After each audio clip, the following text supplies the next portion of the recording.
Sortir de sa bulle, partager, c'est maintenant ou jamais, ça peut faire des émules, qui sait. On est bien là, assis dans le potager. Hein. Ouais. Écoute Damien, là l'idée ça serait de faire une vidéo sur un sujet et l'amour dans tout ça. Cet amour de la nature. Tu vois, moi ça doit faire 6 ou 7 ans, je te suis sur internet. Et ça je le ressens fortement. Cet amour de la nature. Et tu le décris, tu en parles un petit peu dans ton livre aussi, tu en parles de temps en temps, de cette école buissonnière que tu pratiquais merveilleusement bien pour simplement aller te réfugier en nature. Et souvent, tu dis que finalement, toi, tu n'es pas passé par d'autres secteurs d'activité que cette nature et que tu t'en satisfais, que même l'électricité serait comme un luxe. Et finalement, si tu n'étais pas marié, si tu n'avais pas des enfants, bah, tu pourrais même t'en passer. Est-ce que tu peux nous parler de ton amour pour la nature? Ouais, mais moi effectivement j'ai toujours vécu dans... En fait tous, on est tous, en fait on fait partie, moi je me sens faire partie totalement de la nature, tu vois, je ne mets pas une séparation entre moi qui je suis et la nature. Je fais partie de cet ensemble. Et du coup, le mot amour, c'est pas forcément un mot que j'utilise le plus, tu vois. J'ai plutôt tendance à utiliser le mot de responsabilité, d'importance de la nature, tu vois. C'est plutôt les mots que je vais utiliser. Ouais. Voilà, c'est important la nature, on est responsable un peu de nos actes, tu vois. Quand je vois l'humanité avec l'énergie puissante du pétrole qui détruit tout ça, j'ai l'impression qu'on est en train de couper la branche sur laquelle on est assis. C'est d'ailleurs ce qu'on est en train de faire, c'est-à-dire qu'on est assis sur un arbre, une branche magnifique et on la défonce en permanence. Du coup, je pense qu'on a une responsabilité, on doit prendre soin, même si c'est pas juste pour nous, tu vois, c'est pour les générations futures, même des personnes actuellement qui souffrent des problématiques liées aux activités humaines. Donc moi, je vais plutôt avoir tendance à parler de responsabilité, de l'intérêt de la nature, mais finalement, on pourrait parler d'amour, ça serait un peu la même chose. Et puis, j'aime la nature, donc on peut très bien utiliser le mot d'amour. Donc voilà, moi, je me sens faire partie de cette nature, je vois qu'elle est agressée de multiples façons, et donc j'ai envie de prendre ma responsabilité et de faire les actions pour préserver cette nature que j'aime tant. On est totalement dépendant. S'il n'y a pas des plantes autour de nous, on ne respire pas. Tu vois, si on n'a pas la biodiversité, on ne mange pas. On dépend totalement de cette nature et on en fait partie. Donc voilà, moi c'est comme ça que je me positionne. Alors, on pourrait parler d'amour, de responsabilité, de l'intérêt de la biodiversité. De symbiose. De symbiose, de toute façon, voilà, nous-mêmes, on n'est pas que nous-mêmes, c'est-à-dire qu'on a des tonnes de bactéries à l'intérieur de nous, des milliers de bactéries, etc. Donc on fait partie de ce grand tout qu'on peut appeler la nature, mais on n'est pas un être séparé de la nature, tu vois. Pas mal d'humains qui voient un peu la nature comme un ennemi à contrôler ou un truc à gérer, en se séparant un peu, tu vois, l'humanité et la nature, alors qu'en fait on est un animal dans la nature, quoi. D'accord. Et donc toi, c'est un pouvoir très régénérant, même vital, d'être...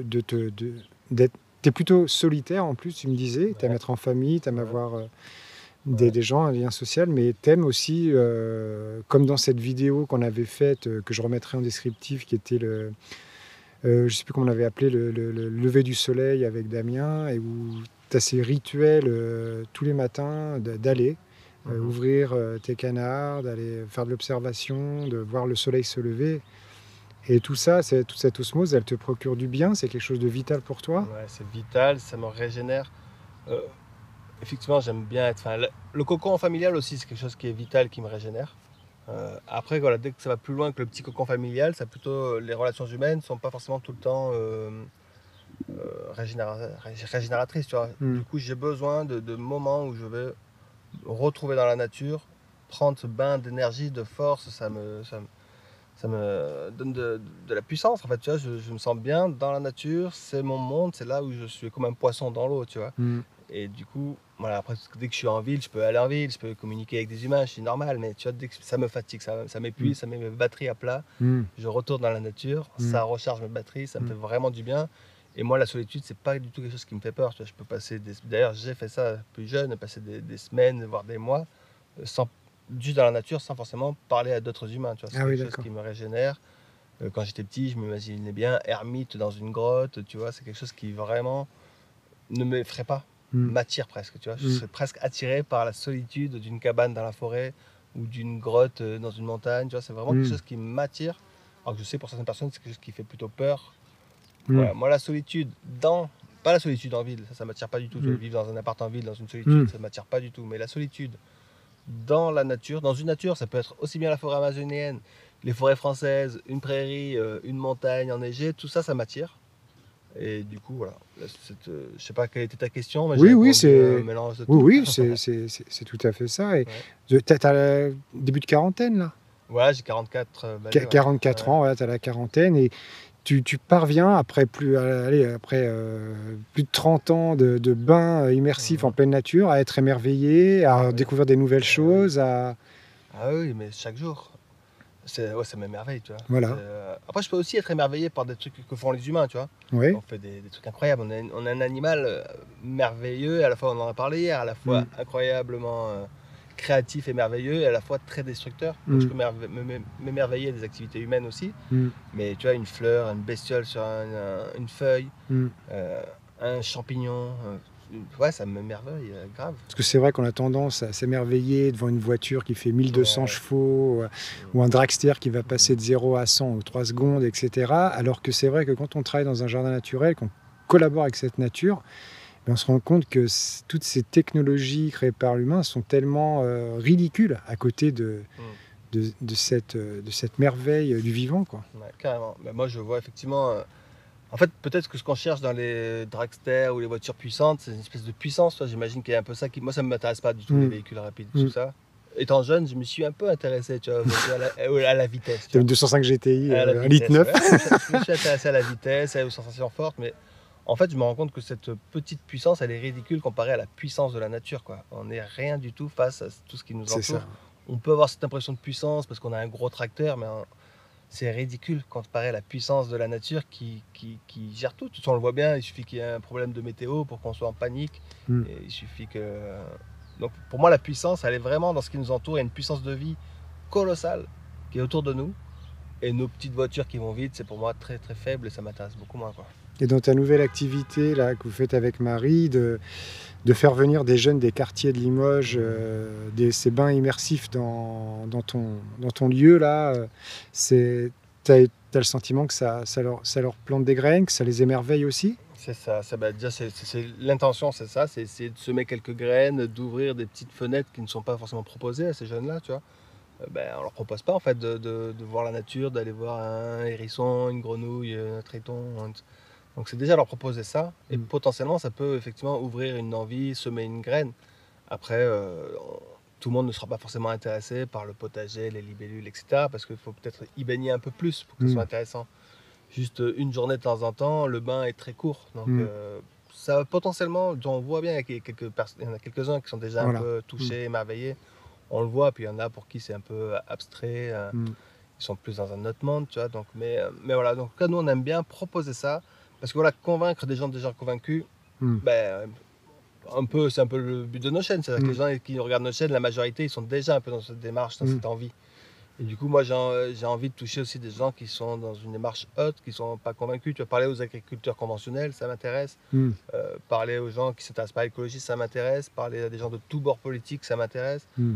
Parler à des jeunes des quartiers, ça m'intéresse. Et donc voilà, j'ai plutôt envie de toucher, essayer de toucher un public qui a priori n'est pas emballé ou qui n'est pas dans la même dynamique que moi.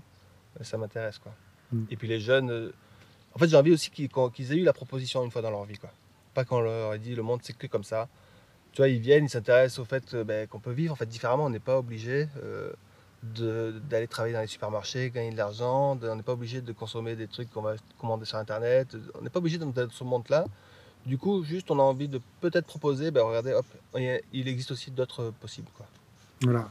Donc après, les gens qui se disent hors système, pour moi, n'existent pas, parce qu'on est tous liés au système, et comme disent beaucoup, on est tous liés, on est tous cousus ensemble, en fin de compte, dans ce monde-là.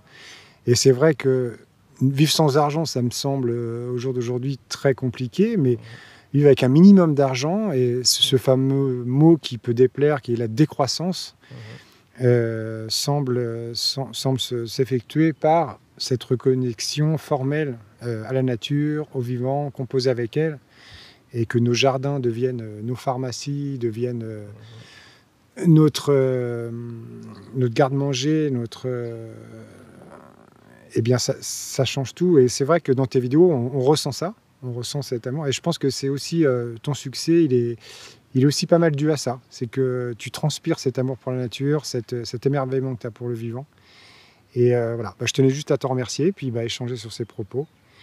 Et voilà, tu as peut-être une petite conclusion par rapport... je peux rebondir sur ce que tu as dit et Oui. formuler une espèce de conclusion. Voilà, oui. Déjà, moi non plus, le mot de décroissance, c'est pas un mot que j'utilise, tu vois, parce que je plante des arbres, je veux qu'ils aient une croissance, tu vois. C'est la décroissance financière. C'est ça. Moi, je parle plutôt de sobriété, mais c'est un sobriété. mot que j'aime bien ce mot-là. Effectivement, de décroissance sur certains sujets, mais pas sur d'autres. Ouais. Et puis souvent, on parle aussi d'essayer d'avoir un impact le moins négatif possible. Moi, j'essaye de me dire d'avoir un impact le plus positif possible, tu vois. C'est un peu une démarche différente. J'essaye pas juste de limiter mes actions, j'essaye d'avoir des actions, mais qui soient positives, tu vois. C'est un peu différent. Je suis pas en train de me cacher, essayer de diminuer mon impact. Je suis en train d'essayer d'avoir un grand impact positif. Alors, chacun fait ce qu'il peut, on est tous très limités, mais en tout cas, ma démarche, elle est essayer d'avoir un impact positif. Comme ça, au moins, on est quelque chose d'important, tu vois. Et je pense que c'est important que tout le monde essaye d'avoir conscience qu'on peut être des êtres régénératifs, créateurs, inventifs et incroyables, quoi. Voilà. Eh ben, merci pour ce soin, merci pour ce partage, merci pour ton amour et à bientôt. À bientôt.